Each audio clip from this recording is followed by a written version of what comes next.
Halo semuanya, pada video kali ini kami akan menjelaskan mengenai stack dan queue. Namun sebelumnya, saya akan memperkenalkan anggota kelompok kami terlebih dahulu. Kelompok kami terdiri dari saya, Angelina Jolie, Dedrick, JQ, Rafael Kurniawan Sugeng, dan Winona Audrey. Pertama-tama, terdapat beberapa topik yang akan kami bahas mengenai stack dan queue.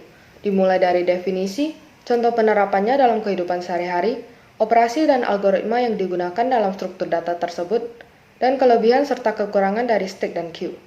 Baiklah, saya akan menjelaskan tentang stack terlebih dahulu. Stack atau tumpukan adalah suatu struktur data yang terbentuk dari barisan hingga yang terurut dari satuan data. Pada stack, penambahan dan penghapusan elemennya hanya dapat dilakukan pada satu posisi, yaitu posisi akhir stack. Posisi ini disebut puncak atau top dari stack. Contoh dari stack dalam kehidupan sehari-hari yaitu tumpukan kardus dan tumpukan piring. Sebagai contoh, terdapat 4 buah kardus yaitu kardus A, B, C, dan D. Kardus A dimasukkan terlebih dahulu, lalu kardus selanjutnya B, C, dan D. Untuk mendapatkan kardus B, kita harus mengeluarkan kardus D dan C terlebih dahulu, karena kedua kardus tersebut merupakan kardus yang terakhir masuk. Berdasarkan contoh di atas, kita dapat menyimpulkan bahwa stack memiliki sifat LIFO, atau last in first out. Data terakhir yang masuk harus keluar terlebih dahulu. Kedua contoh tersebut mempunyai kesamaan di mana yang pertama, baik tumpukan kardus maupun buku hanya dapat diakses dari atas. Kedua, semua barang hanya dapat ditambahkan dari atas. Operasi yang ada dalam stack. Yang pertama adalah isFull berfungsi untuk mengetahui apakah tumpukan sudah penuh atau belum. Yang kedua isEmpty berkebalikan dari isFull. isEmpty digunakan untuk memeriksa apakah tumpukan kosong atau tidak.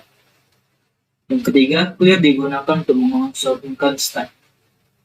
Untuk operasi yang umumnya yang digunakan dalam stack, yang pertama adalah push, yang berfungsi untuk menambahkan data ke dalam stack. Berikut merupakan algoritma dari push. Pertama, cek apakah stack sudah penuh atau belum. Kedua, jika stack penuh, data akan error dan keluar.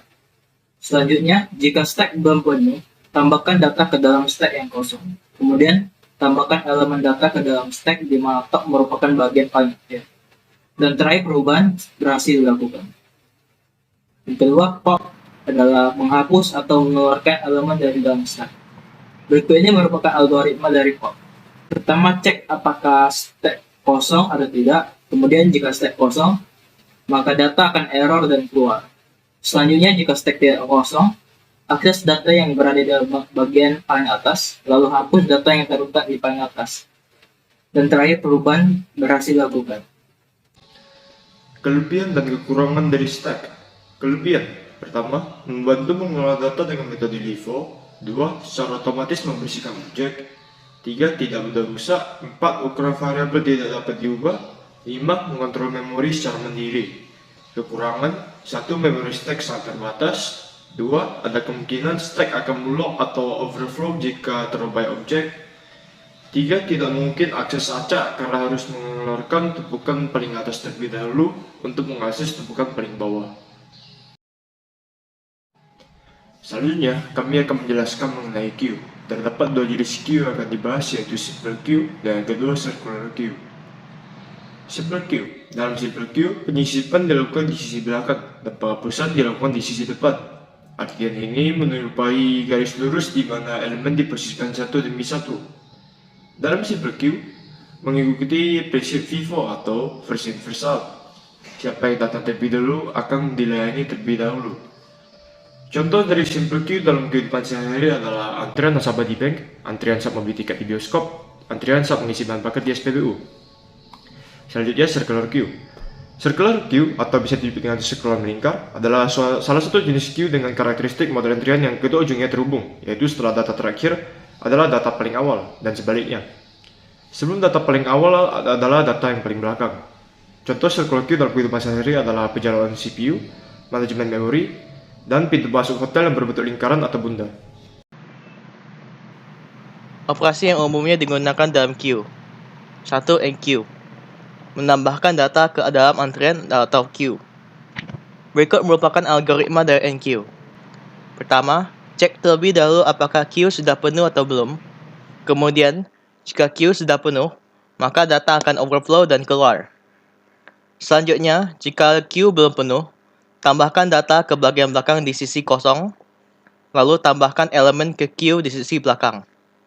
Dan terakhir, perubahan berhasil dilakukan. 2. Dequeue. Menghapuskan data yang sebelumnya terdapat dalam antrian atau queue. Berikut merupakan algoritma dari dequeue. Pertama, cek terlebih dahulu apakah queue kosong atau tidak. Kemudian, jika queue kosong, maka data akan underflow dan keluar. Selanjutnya, jika queue tidak kosong, akses data yang berada di bagian depan, lalu tambahkan data yang terletak di paling depan di samping elemen data yang tersedia. Dan terakhir, perubahan berhasil dilakukan.